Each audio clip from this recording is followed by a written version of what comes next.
episode this week, not talking about anything current going on. Ibrox is all kind of all over the place at the moment. This is an episode that we've been meaning to do for a few weeks now, but obviously since Steven Gerrard's departure for the club, we had to postpone it to do it now. But we're getting around to it eventually. We're doing an episode highlighted around Walter Smith and sort of our memories growing up. We're only old enough to remember his first, his second, his tenure in charge of Rangers. So how old are you, mate? I know, I was getting a wee bit ahead of myself there with the research I've been doing, but second tenure is most where we'll give our actual opinions and how we felt at the time growing up. But we'll touch on some of his best signings for back in the day. Obviously touch on his career, going to Everton, Man United, some underrated signings, iconic games over the years. Some lows as well, of course. There was a couple in there for us, even as youngsters. It still hurt. So plenty to talk about. And it just felt right to sort of give a legend his own episode, really, so we can just talk about him and him only. So as always, if you could like, subscribe to the channel and follow if you're share. Sorry, if you can do that for us, that'd be great. Tongue-tied. Tongue-tied. I just want to get in it. You know what I mean?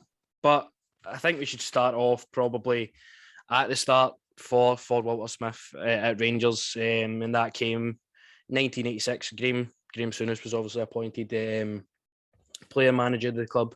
Walter Smith then became the assistant, and he guided to a League and Cup double in that season, and in the League in 87-88 League and Cup, 88-89 another double, and then again in 90-91 season another double as well. So pretty successful all around with Souness, him as the assistant as well. Souness then done a Steven Gerrard, can we call it at the moment.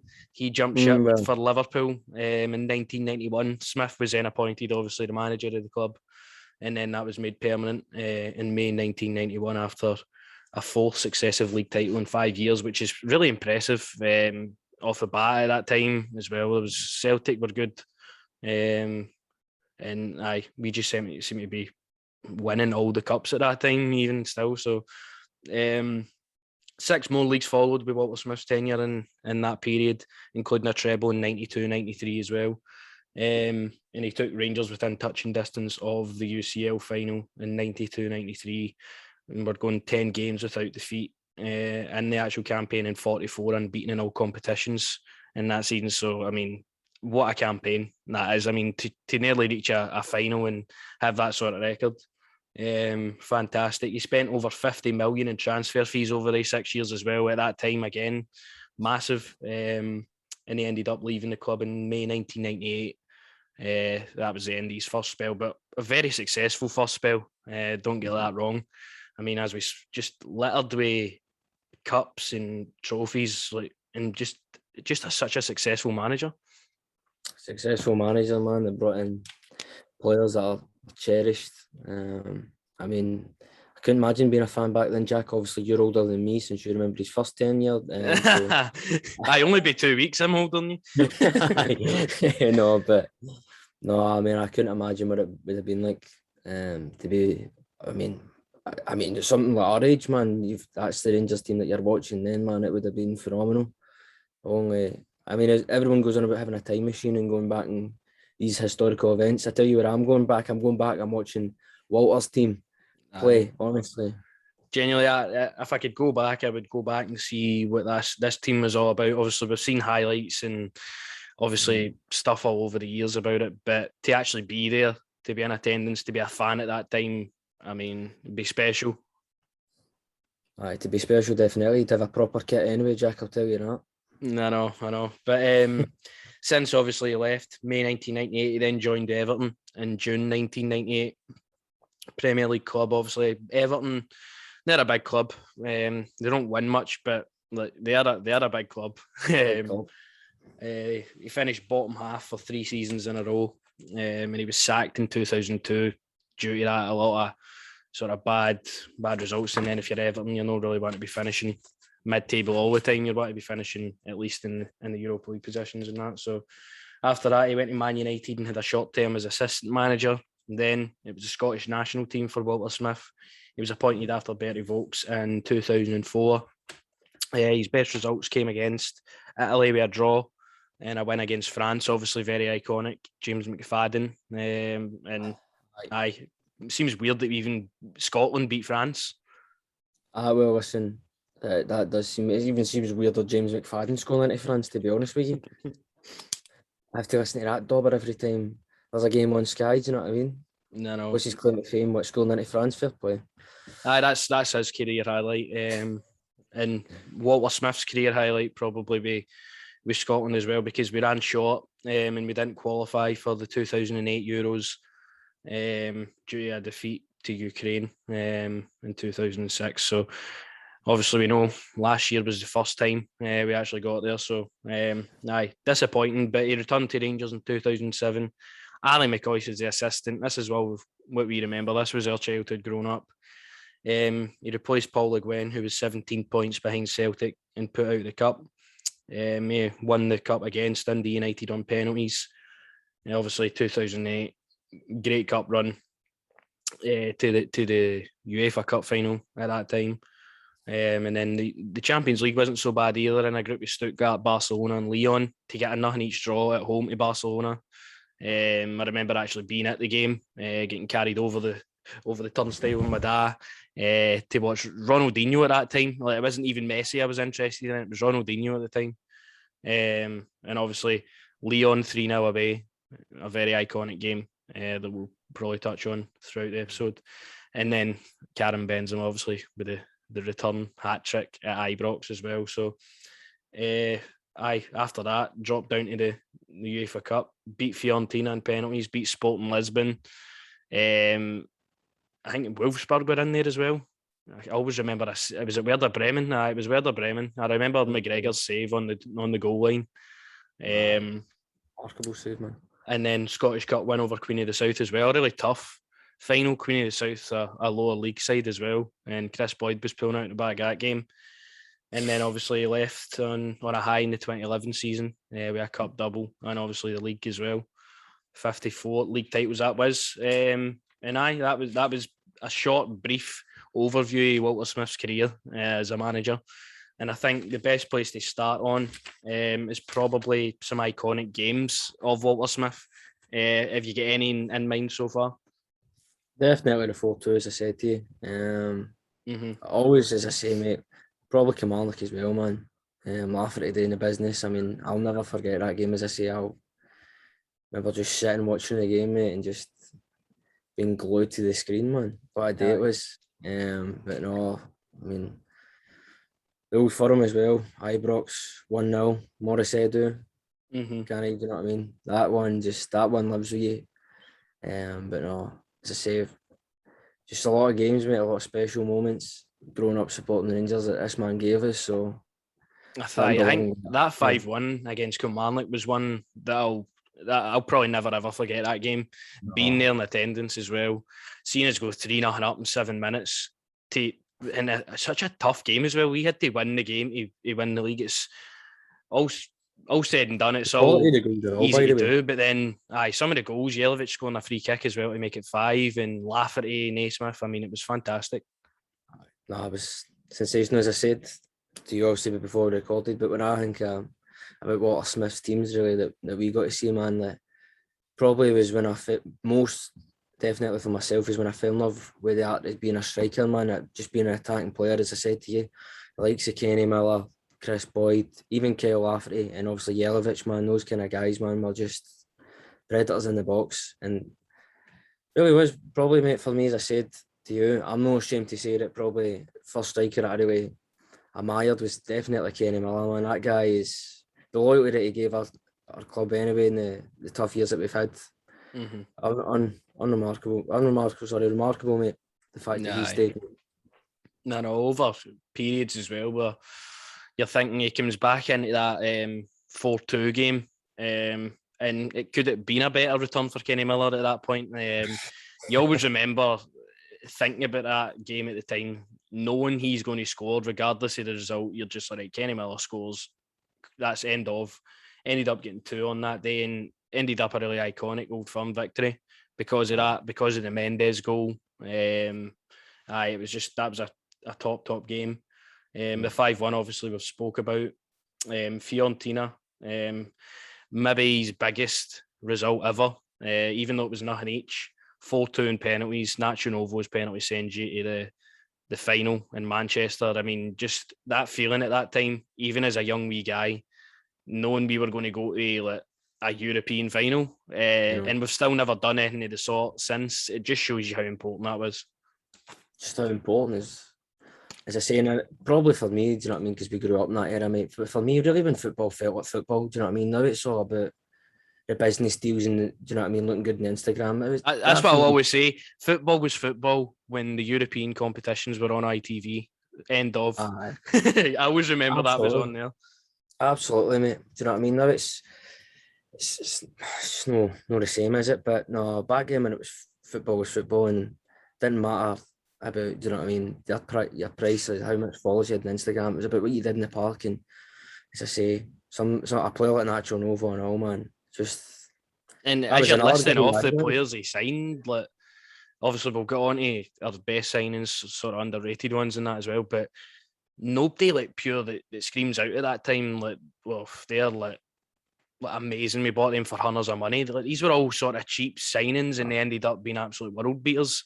Just again shows you how he can get the very best out of anybody. And he done that with a lot of players. Like Danny Wilson, we had brung him through for the youth system and then ended up going to Liverpool at that time. Like, get the best out of him as well. He didn't look out of place in that defence. He was only a young guy. But just everybody, he done his business very well. And buying players. That's one thing I will credit him for. Something that I think I'll look at as well, mate, is sort of kind of the way I think the club are trying to go now as well, is trying to buy smart. I think about a player like Joe Aribo or a Yanis Hadji, you know what I mean, the quality that they actually bring to the team. As I say, we're all going about Glenn Kamara as well, like how cheap we got these players for. All right, we've spent a bit with Yanis, but we know how much we're probably going to get for them in the long term. It's an investment worth. But the players, as you say, mate, could empty, mate, anyone. He could take probably the local park lads and make them into world beaters, man. This, honestly. This is a different type of manager we're dealing with here. Like, when we talk about Walter Smith, you do think that I could sit and play for Rangers right now and he'd probably get, like, obviously I'd give the guy Evan to be able to win or whatever. And if me and you are thinking like that, like, what would it be, like a player under Walter Smith? Like, obviously, we've seen all interviews and about what he was like, and he just looked like an absolute gentleman. And then it was obviously tough on you when he really needed to be. But I think just that mix of the two things, being a manager, I think that's what made him just so liked by everybody. Even Celtic fans, players like Celtic and all that, all love this guy. And it's not often you get somebody like that.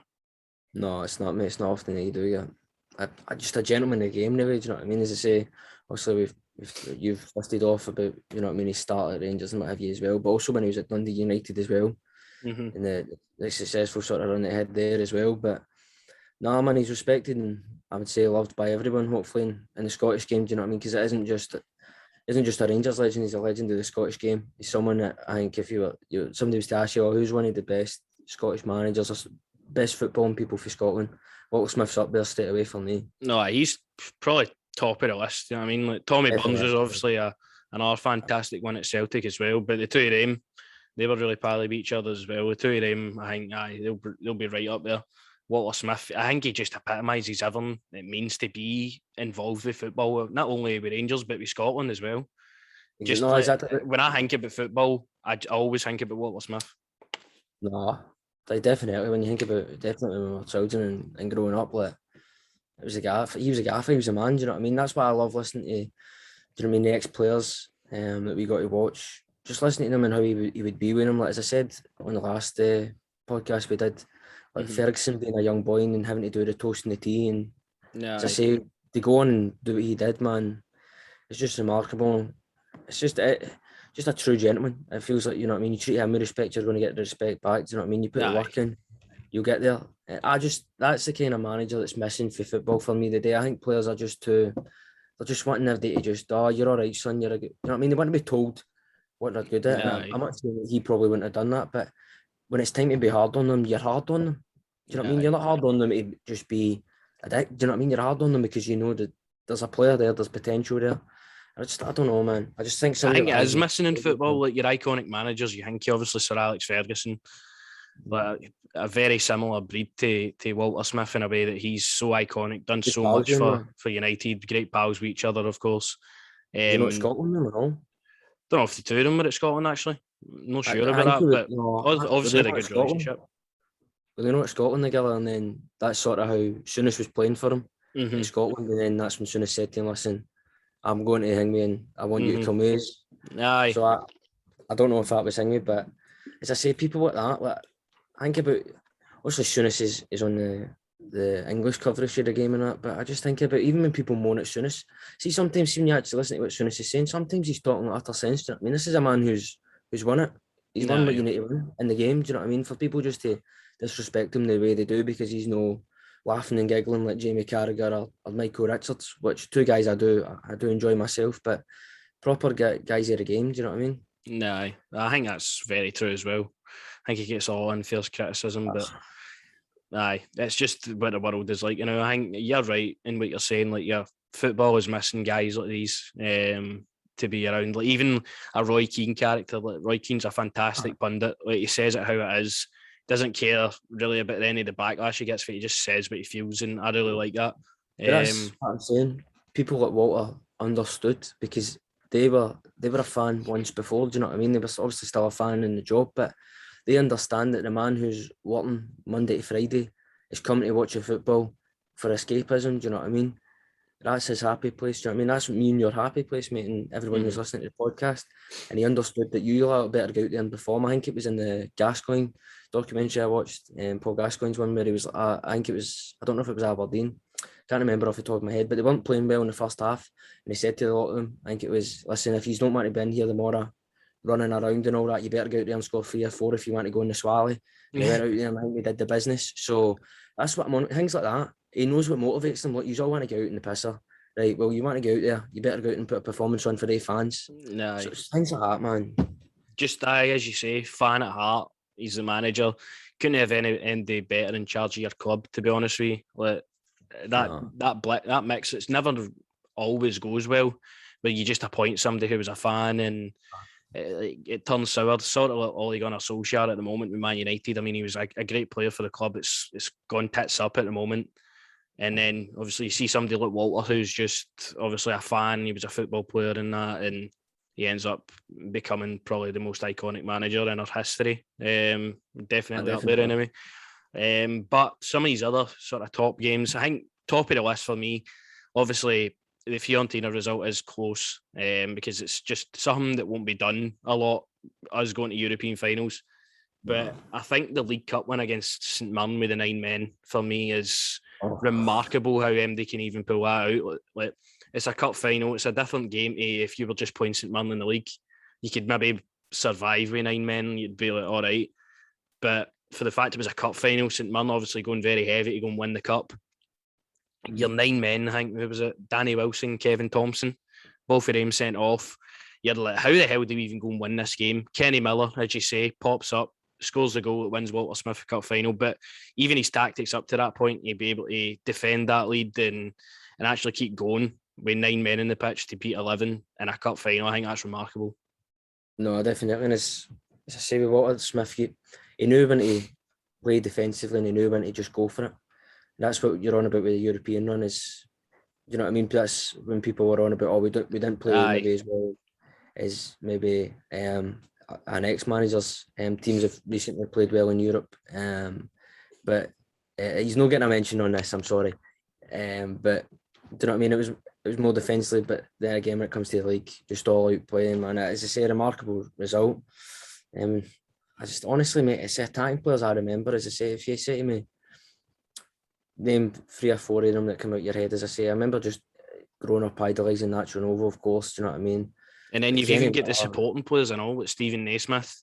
Obviously Whittaker, back at right back, Vladimir Weiss on a loan, Stephen Davis. Like, the list goes on. These were players I was going to mention as well, obviously, and then Papac as well, man. Got to give my boy Papac a hang, man. Papac is an absolute hero. I mean, he's still talked about to this day amongst the Rangers support. What a top player he was. Again, sort of unproven. Like, who even was Sasa Papac before he came to Rangers, and he leaves an absolute icon of the club, to be honest. Like, mental how Walter Smith could do that. Like, such a tight budget, spending so little, and end up players are still talked about and will be talked about for so many years to come. Even the likes of big Bulgaria as well, man. Mm-hmm. So, honestly, some of the things when you're on about when Connor Goldson maybe drives forward and he plays a nice pass, my man would take people on and skin them and go past them and then get a goal. You know what I mean? That Bulgaria goal against Dundee United, fair enough. I think 7-0 we won. But he just took the ball and he was like, right, I'm going for this. Skint the full team. Some goal that was. I can remember that was when Chris Boyd broke Henrik Larsson's record that night. I think he scored 5 or something. Chris Boyd was just on fire. Just kept on scoring. That's what I'm on about. Everyone goes on about, as I say, mate, Messi, Suarez and Neymar the Gilla. I'm telling you, Chris Boyd and Kenny Miller the Gilla would have them for their dinner. They two on that form, by the way, unbeatable. But as we spoke about, going through his sort of career briefly, the France result is a big result in Scotland's history because they had just reached the World Cup, I think 3 months prior to the game. Scotland, no chance surely going into it. The team included Frank Ribery, Vieira, Makelele, Trezeguet, Thierry Henry, and it was Gary Caldwell that actually scored the goal in that one. And at Hampden, how did we even win that game? At Hampden, and I think it was James McFadden that scored away from home. Then it must have been. It must have been, mate. I don't know. Gary Caldwell was definitely the one that scored at home to win the game, and I can see Thierry Henry at the moment just sitting like, who is this guy? That's massive. That's obviously one of the results when after the game you're going home and you're sitting on the bus or the train or whatever, and you just look at everything in your car and you're like, here, by the way, did we just beat a team that's got all the players in it? No. World class players throughout, man, and as I say, world class manager just know what to do, mate. As I say, I don't even bother with Scotland. Obviously, they're playing it. I say that, of course I do. They're my country, but obviously Steve Clark's in charge, so I'm not really going to back up. It's a different thing, mate, but as I say, mate, to get a win over France, I couldn't see us doing that around me. I think we've got a decent side to get a side. The team's in a good position at the moment, isn't it? Aye, they're at a place for me where we should be automatic. We should be just going for tournaments. We should be qualifying with a team like that. Imagine if Walter Smith had this team, mate, be doing business. No. Do you know what I mean? And it was actually 1-0 away from home as well with James McFadden. That's what I was just looking up there. So 1-0. As I say, mate, he'd be playing against the Brazilians he liked. Honest. I know. That is one of the best, man. I love that interview, man. And then I thought it was only right. We ended on one of the most iconic games for the 90s. The Battle of Britain, it was called. Leeds Rangers, 2-1 to Rangers on the night at Elland Road. Obviously you've talked to your granddad about that one. Surely, what was his thoughts about that one? Probably. I mean, that was the team. Cantona was in the Leeds team at that time. Cantona, I think Stratton as well. So that's the team that's just won the last first division in it before it became the Premiership. So, no, I mean, I remember my granddad saying to me about that one all the time and all. They beat them. It's the way he says it, because my granddad's like, people from Yorkshire tend to over exaggerate. So, no, just the way my granddad talks and all that part. But no, I talked to him about that game definitely. And I mean, McCoysty's goal in that game, I've seen the highlights and clips back, obviously, because the DVDs my granddad sent up for us, obviously, about big Leeds games and all that part. But no, man, like, to even do that, as I say, I watched I remember it was STV. Yeah. Whatever they did, I was sort of wee hang on them. I think part 1 it's on YouTube if people were interested to maybe want to watch. But no, they highlight that game as well, and it is such a turning point, man. You're going up against the top. The way I would look at that, it's like obviously Rangers playing Man City right now. Do you know what I mean? And beating down there, do you know what I mean? And getting a massive result, man. But I think that's honestly, I would just love to have gone and watched that team. It's all right watching highlights and that back as we all do, man. But it would have just been fantastic just to watch that team out, honestly. The fans who were there in person, man, blessed, honestly, to see some of the players. I'd love to have seen Brian Laudrup and all them in their heyday, man, playing. I know. I'm looking at the Leeds team now. Rocastle, Cantona, McAllister obviously was a captain, who we obviously know very well at this point. But then the Rangers team, Haitley, McCoist, Durant, Ferguson, Brown, McPherson, Goff, Robertson, McCall, Gordham, all iconic in their own right. Not obviously just off the back of that game, but over their career in general. And that was one of probably the biggest results in the history of Rangers at that point. That's against that Leeds side, as you say, that have done all that stuff. That was big. No, I mean, those players that you've mentioned there, mate, icons in their own right, if we're all honest, you know what I mean? Definitely, but as I say, you're going up against a Leeds side that have just won like the first division last time before it becomes the Premiership, and Eric Cantona goes and probably makes the Premier League what it is, doesn't he? With the drama, the exciting, the fly kick. Yeah, that team, man. It's just remarkable, man. What a guy! Honestly, fantastic. That's all the games I had wrote down, to be honest with you. And the Leeds one, Kilmarnock, Fiorentina, St Mirren, and the Celtic one. Some of the players here that I just wanted to also touch on that he brought in as well. I'm sorry, but he deserves a mention. Jamie Ness, see for that goal, honestly. Jamie Ness, just for that goal alone. Just for that goal, that signing was worth it. And you would have wondered what would that guy have done with his career if he stayed at Rangers after that and didn't obviously jump ship. Interesting one. But I will go into our best signings at the moment. Then obviously Laudrup, Gascoigne, probably the two best. Probably the two best. Obviously, you got to see them play, Jack. I got to see them playing his first stint, don't worry.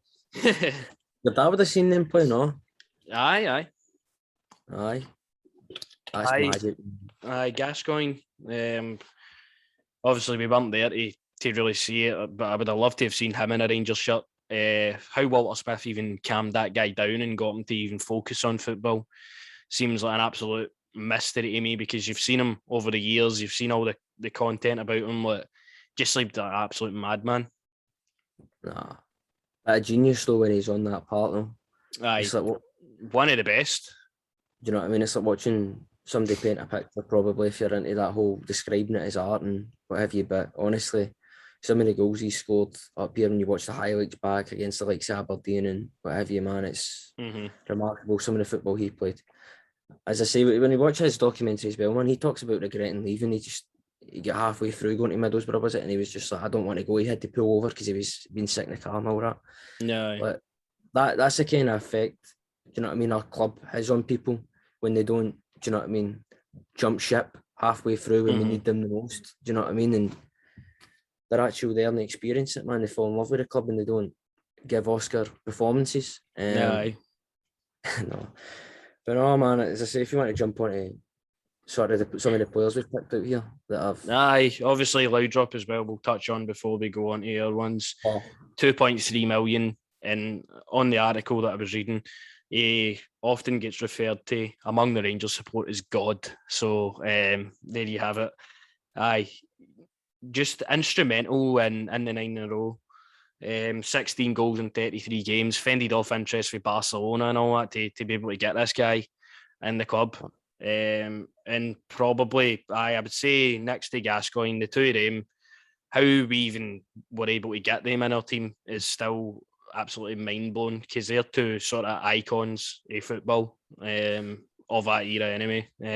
Absolutely fantastic that Walter Smith was the guy they wanted to come play for as well. Absolutely, and obviously I was going to reference the one of the best interviews. I knew it was coming. I just did, man. No, but honestly, like, as I say, just would love to have seen them play back in their prime, man. That would, honestly, God's in the game. Absolutely. So what else you got in terms of signings then? Who do you want to speak about?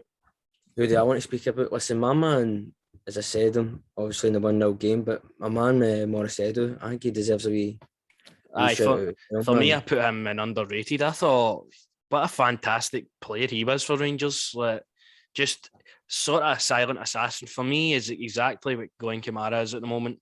Just like under the radar, just gets on with it and always pops up with something, and he's always consistent. For me, that's Morris Edu.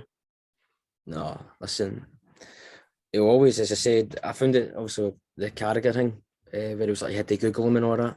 I'm like, you disrespectful, man. Honestly, like, my boy scored probably one of the most important goals that have probably been scored up here, for honest, man. Like, last minute ditch. 100%.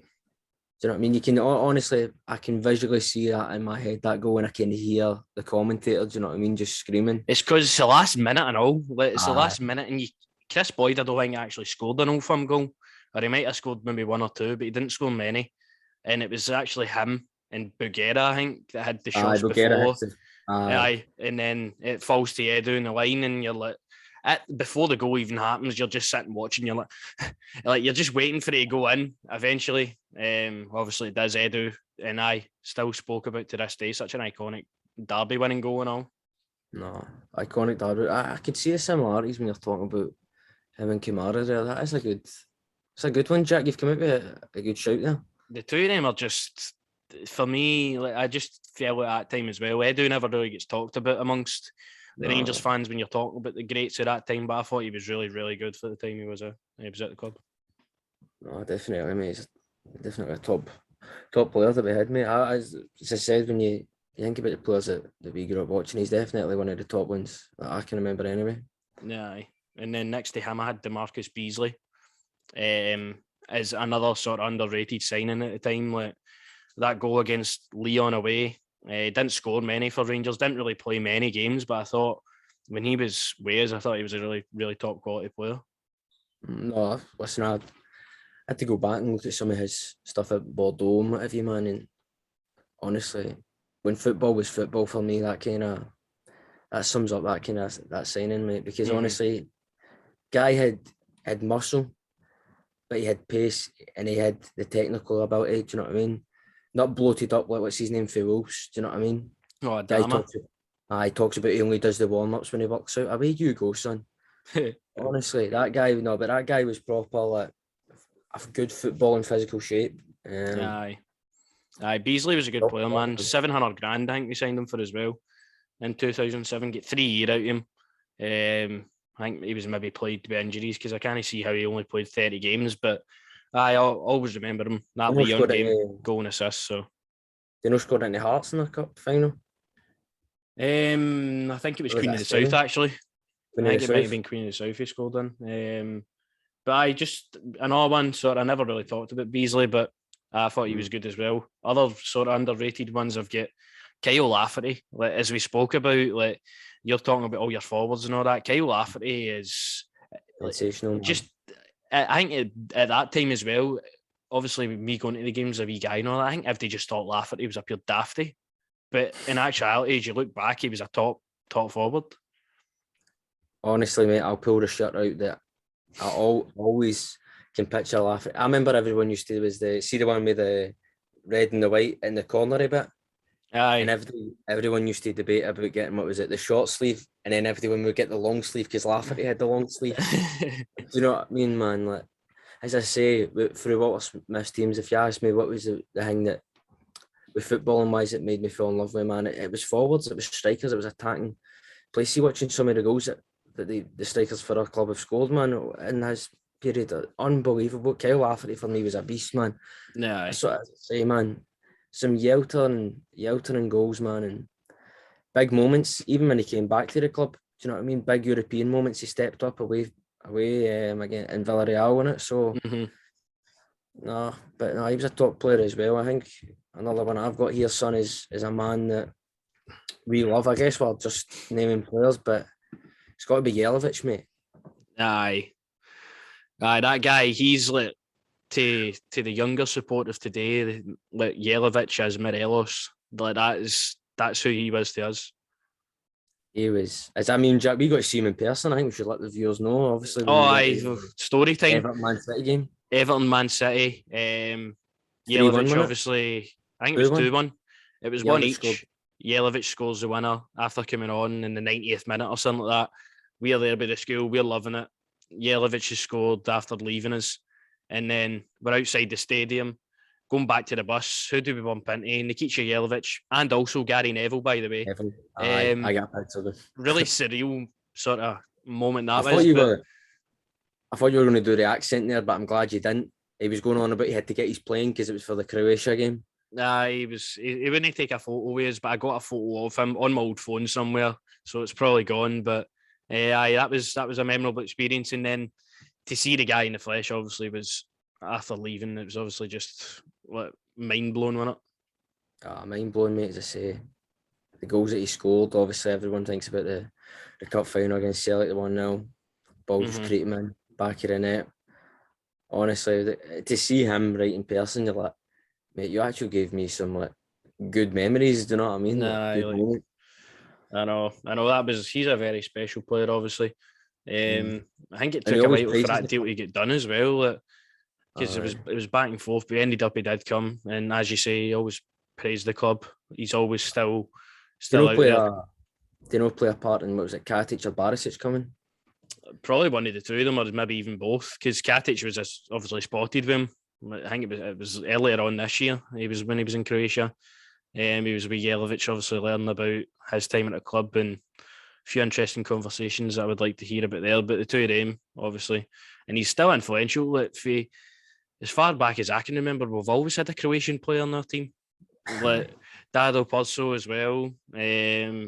And then you've got obviously Barisic, Katic, Jelavic at the time as well. So we've always got somebody that's Croatian in our team. But he's probably the best one of them all. Like, he was, for me, he's iconic. No, he definitely is iconic. And even when he went to the Premiership and all, by the way, he did the business for, what was it, Hull, Everton, West Ham. He did the business when he was there. He went about after he left Rangers. I thought at Everton, I can remember he never really came straight into their squad. I don't think it took him a while to either break into the squad or get back for injury. But after he came in, he was scoring all the time for Everton. He had a really good season. I always remember he scored against Man United at Old Trafford as well. I think they ended up getting beat 4-2 or vice versa. But he scored against Man United and all that. And to see a player for Rangers go and do the kind of things that, for me, it was kind of, never really saw it before. Like, seeing a guy go on playing the Premier League against the best teams and all that, and do so well. I think he's had a very good career, to be honest, Jelavic. In the Premier League, he done the business. Another couple I had for back in the day, Stuart McCall. I think he's your sort of Scott Arfield at the moment. Just never gives you like all the flair and all of that, but he'll put in the work, and you always get a good, solid, consistent performance out of him. I think that's what Stuart McCall is of today. No the flashiest players, but I mean, he done the job. They'll do what's the most important thing. Get out there, son, do the shift. You could imagine what he probably said to him. Listen, you're not technically the best, but you're a workhorse. So go out there and do what you can do. Do you know what I mean? Those players are needed just as much as your players like Giannis. You've got to have them. Do you know what I mean? I'd like to think I'd be one of them as a footballer, Jack, even though I've lost it. I'll be honest with you, right? I went to put the card back up the other night and it fell down behind the cupboard, so I haven't picked it back up yet, but I'll get it back up, don't worry. No, but those players are crucial to a team as any technical player for myself anyway. But another player for myself here that I've got here is I've got Stephen Whittaker here as well, man. Very underrated player again. My guy deserves a shout out, as you say, European goals as well. I always remember him just, I think before Barisic was bombing down there, it was Stephen Whittaker bombing down there. No, I thought even Whittaker at the time as well. We're talking about him as underrated. Like, he never got the respect I don't think he deserved, and then he sort of tarnished his record with going away and leaving us at the time he did. Don't really think about Stephen Whittaker in the fondest way anymore, but when he was at the club and that, I thought, played over 150 games for the club, and definitely a good servant for the 5 years he was there. The next one I have is Andy Gordham. I mean, you don't get called the goalie if you're not a good fucking goalie. And we talk about the day, McGregor, Gordham forever has been the top keeper at Rangers. But McGregor's chatting on that now to see who leaves the best. But What's he his was name and all? just It's fantastic. Kloss or whatever his name is up there. Stefan Kloss as well. I think he was in the same team as Paul Lambert. Borussia Dortmund won the Champions League, so he came to Rangers with that on his back. But Andy Gordham for £1 million and all, like to get all of that out of him. I mean, he's definitely up there with McGregor as the top goalies in our probably our history, to be honest. Definitely, as I say, you obviously got to see Walter's first sort of tenure at the club. So I was. You did comment on that At the age of 21, and now I was back there. I was doing that. Back to the Future, aye. Back to the Future, aye. But they're the ones for back in the day. Obviously, Alberts as well. Another just machine midfielder. Davy Weir. Another one, like you're bringing in Davy Weir at like the end of his career. Ended up playing into his 40s for us and going through playing against like teams in Europe, reaching a final and all that with Davy Weir at the back. Like, that'd be laughed upon. But always done the business. Top servant for the club. Sort of when Clint Hill was at the club, you were thinking he's the next Davy Weir. Him coming to the club at that age and playing on was superb. And obviously Stephen Davis, who we're still talking about to this day every single week, is still at the club, obviously. And he was, even during that time as well, at the start of his career, he was just, like, he just knew he was going to be an absolute world beater. It's phenomenal that it's still going and still has the same sort of energy he had back then when we were young and all, man. Saying just, as I say, man, Davis has always been. I honestly think Davis is probably one of the most important signings that maybe Walter's made for me personally. I mean, the time period obviously that he's played for us, and some of the stats. If people look at the stats, you'll see just the business he did in terms of assists and goals, man. And honestly, as I said to you, see some of the players that we've had. If it was nowadays. They would have gone for big bucks. Do you know what I mean? Especially if they were English. Do you know what I mean? They would have flew. Do you know what I mean? If Kenny Miller or that were English, they would have went for 150. You know what I mean? They would have went for crazy money. But no, I mean, he'd be the most capped player in the UK, is it? Or Northern Ireland? It's the most capped international player in the UK. Davis is now, so it's just remarkable. And I love that. I like even his attitude. Obviously, we'll touch on it when we do the next episode, but. What's currently going on, definitely going to be one of the leaders anyway, I'll say that. But just a fantastic, sensational player. What else can you say about Stephen Davis apart from that? You just one of them that you constantly think during obviously that era club and currently this one as well. He's been so important to both, and I think that just speaks to the man, the player. I think he's got it installed in himself to be the best, and he has been the best in his position. Even when he went down to Southampton, he was a captain.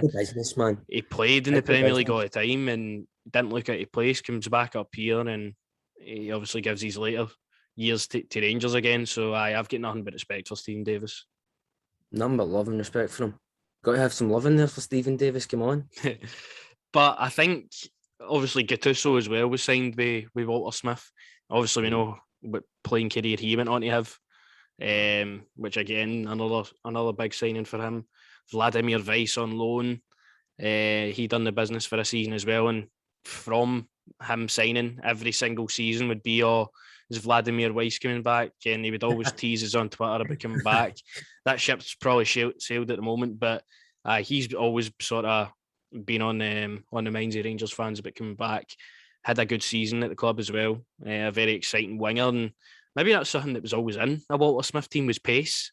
To be honest with you, but he was something that lit it up anyway. Pace, I would say pace, ability, and just work great, man. Work great. As you say, just pure robust players. Like you have your target men strikers. Obviously, Beasley had a bit of pace about him as well. Vladimir Weiss, but I can't think off the top of my head during obviously that time what players we had that were just busting with pace. So that's obviously the new norm, is to have pace in every area now. And I think Walter Smith's teams were really robust, and just physical, really tough, hard to break down. That's thing. We're naming all these fantastic footballers, and then you're naming somebody like, you know what I mean, like Jamie Ness or a Kyle Hutton or something, and you're thinking to yourself, hang on a minute, how is he playing with, do you know what I mean, a Devo or what have you? Do you know what I mean? Because I like that. Do you know what I mean? He's got the balance in his team with players who are technically rare, and then workhorses, people who he knows, you're not on the same level in terms of footballing ability, but you're a fucking workhorse, so you'll do for me. It's just a team, man. It was a team.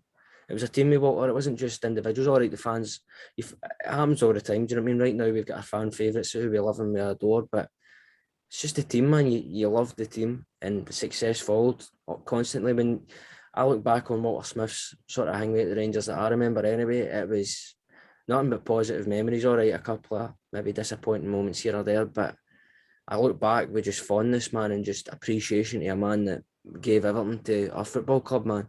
You'll never have that again, man. You'll never have that again unless me or you go for a job, Jack, which I think we could do a job at Rangers. Well, the position is open. There we get our applications in, see. Might have went for an interview, mate. You never know. But I mean, agreeing with whatever you're saying there. I mean, I think it's, as we spoke about, just something that's lost for football, and just somebody that will always be remembered for only positive things is Walter Smith, and it's a really tough attribute to not even as a football manager or whatever about your job, but to have that much effect on like so many different people for different ages. I remember when we went to his memorial a couple of weeks ago there, and we were talking about that. It's mad how he has gave like my dad, my mom, and all that all different memories, and he's also gave me and you like memories to look back on as a Rangers manager. I think that's very special for somebody to do in two different eras of the club, to be so important, such a massive figurehead for, again, us growing up now to support Rangers, and we're looking back on this, and then for obviously the older ones as well back in the 90s. No, definitely, and it's something that was, I think, sort of felt when he sadly passed, was how could you feel so much, you know, how could you have so much grief and what have you for a man you never met? But it was the memories, it was the moments, it's what he gave to the club. Do you know what I mean? He gave his absolute all, his best for us to have success, to look back, Jack, and be able to do this. Do you know what I mean? To talk about him and the impact that he had on our childhood, man, is massive. Listen, there was nothing more important, I know you'll agree with this, than watching the Rangers playing the PlayStation or the Xbox or whatever you, playing the SmackDown and the Raw, watching the wrestling. Do you know what I mean? It was those things, man. And I always look back with just gratitude for the memories that I have for the Rangers team I grew up watching anyway, man. Back in the day, obviously you were blessed with what you had to grow up with, you know what I mean? And Rangers at that time were obviously fantastic, and the Old Firm, the two of them, like, it was such a tough, like, sort of like the way it is, and it's been for the past couple of years. It's been really tight. Both sides are good in their own aspects, and at that time as well, it was you didn't really see what way it was going to go. But just when he passed as well, I thought it was very important that so many people face so many different areas. Like, you've got massive football clubs like Man United and all that, and obviously he done his time there as well. But everybody was speaking about it, and that just shows you how massive and how much an icon Walter Smith is. That was a really, really tough day to look back on and think about, because you felt empty after it. Like, it's just one of the things that just pure took out you, and it was special to then go to Ibrox, see the memorial that night, and then obviously partaking the minute silence as well. It's probably the most silent I've ever seen Ibrox. You've got grown men in tears and everything next to you, and for a guy to have that everlasting impact on anybody, and for them to then bring out their emotions in the stadium, it's also a tough thing for everybody to do. But I thought very special on that night. Obviously the result wasn't what we wanted for Walter, but I just thinking back to that then a few weeks ago, really tough one to go over. Oh, definitely. As you touched on there with Man United, I know Dan Fletcher tells a story, and it was one that we were all probably sharing and looking about. Also, the story with Cristiano and the no fouls in training. Go for him. I'd have loved that. I'd have went for him. I'd have swiped him. Go. Come on. But that's what I'm on about. That's what he did. He made sure that even though you're talented, you're gifted, son, that you understand when to use it and when to do the business. But as you say, man, going up there and looking at all the love that was there. I mean, there was people that had put pops that would be online and going for a lot of money. Do you know what I mean? Put it there with, do you know what I mean? A picture of them themselves and Walter with a lovely message for him and all the Aye. flowers, and credit to even the Celtic fans that came out and showed their respect and admiration for him as well. And man. that just shows me again like, how important Rangers and Celtic are to each other.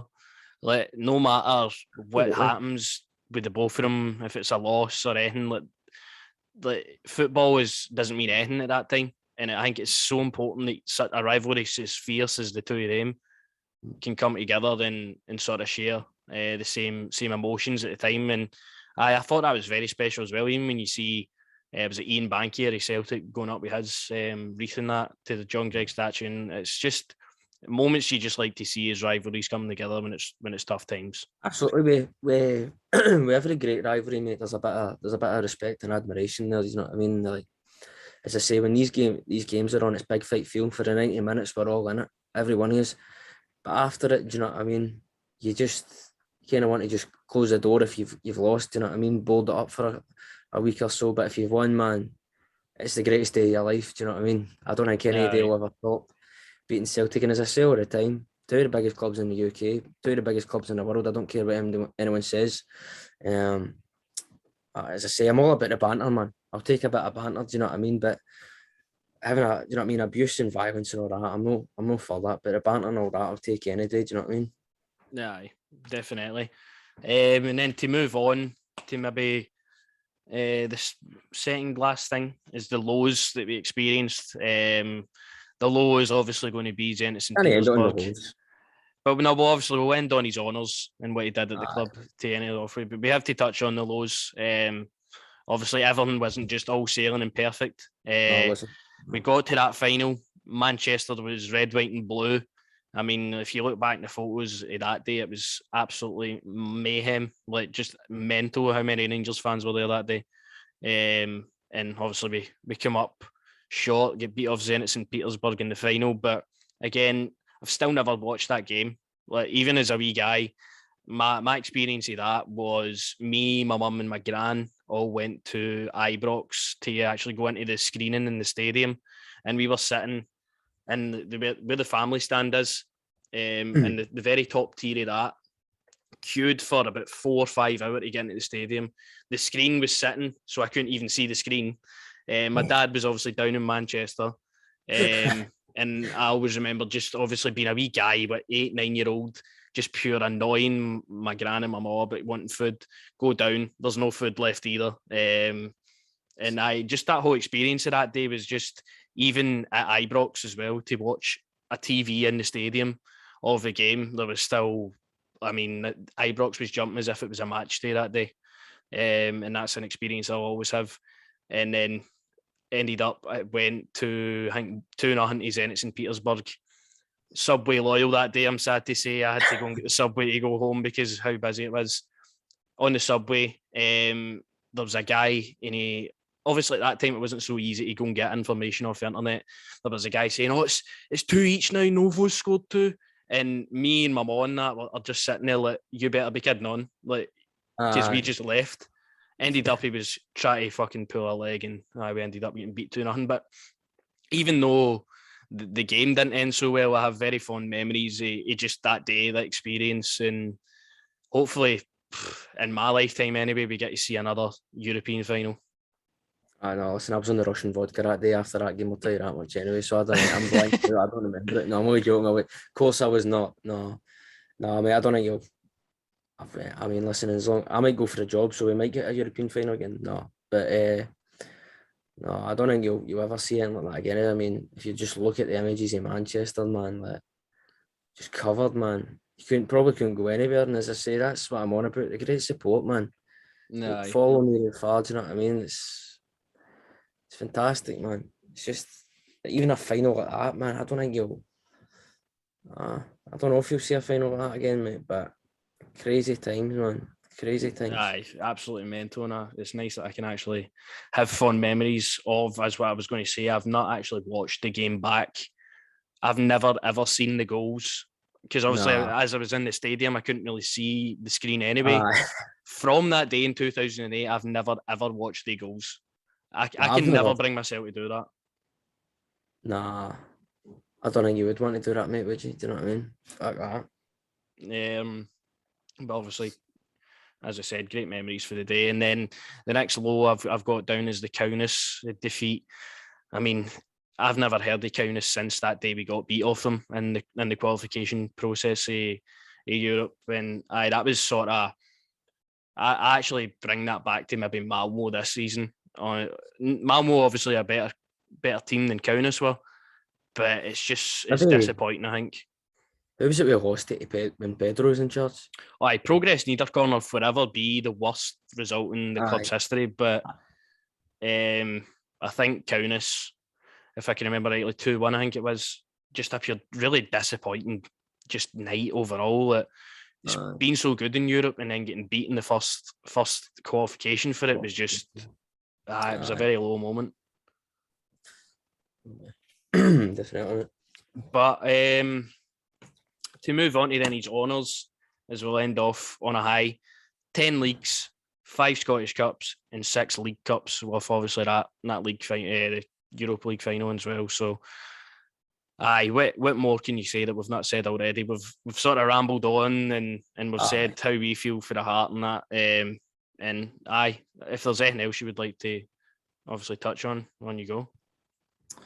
I mean, listen, this has just been another episode similar to the last one where we just come on, just really just said, obviously you've written off the facts and things like that about him, but just really touching on our memories and the great moments, as I say, that he's given us, and just certain players that we fell in love with that touched us, do you know what I mean, in terms of the game. So, no, I mean, not as I say, nothing but love, respect and admiration, man. Like, you could only, as I say, that kind of manager's missing at the game now. I kind of just don't believe we'll ever see it like that again, mate. I don't think we'll ever see a guy give his all like that to Rangers ever again. I just, honestly, nothing but admiration and love, as I keep saying, man. But no, as I say, we've just come on here and just rambling kind of way I'm doing right now. But no, Jack, if you want to say what you want to say. We may as well close the episode off then. I think we've pretty much went through, obviously, his time at the club, where else he's been, and then touched on our memories, our favourite players, favourite games, even looking back to when I seen the team in the 90s. So we've pretty much touched on everything. Now it would be really fitting for Scotland to go and beat Denmark after talking about this. But we'll wait and see what happens with that. But that's pretty much all I've got to say today. Again, I'm probably not going to watch it, to be honest. I'm probably going to. Northern Ireland are playing Italy tonight. Northern Ireland are playing Italy. Aye, I think. I'm going to see if Stephen Davis is playing. I'll watch that. Stephen Davis is playing, so. Do Dallas playing? Dallas is playing. Ali McCann's playing for obviously St Johnstone at Preston now. So I'll probably give that a watch. I'll have a go for him on. Got your backyard. Listen, Patterson's a smart man. Nathan Patterson knows what he's doing. Well, he's getting Scotland team isn't out yet, but no, he's suspended, mate. He can't play. He's suspended. They're bringing Ralston, so I heard see how it goes. I heard he's getting himself a wee Zambian top and he's getting ready for the Dutchman walking in the door. So, well, that'll be the next episode then. Hopefully, over the next 20 to 48 hours, we'll have the new manager. Hopefully, that is Giovanni Van Bronckhorst. We're going to do a podcast building up and talking about him if he does come in, or whoever the manager's going to be. But it looks pretty much certainly be him. Talk about the Hibs game at the weekend, because it's mental to me that we've even got a semi-final and the club are sort of twiddling their thumbs about who they're going to get in. So if there's a manager in within the next 2 days, we'll be doing a podcast. If not, there'll be a build up to the Hibs game and how we think it's going to go. With Jermaine Defoe as the manager, possibly. So, if you did enjoy the episode, it's kind of just been one take. We just giving our thoughts about Walter Smith. If we did miss anything that we had to talk on, any players, games, or that, obviously let us know. I know you're an old timer in that, Jack, but majority of these podcasts are a one take. But aye, to be honest with you there, but speaking for the heart tonight, and Walter Smith obviously gets his episode dedicated to him. So, we'll see. Hopefully this week with an announcement of Giovanni Van Bronckhorst then. And if you could like, subscribe, and share, that'd be much appreciated. Cheers.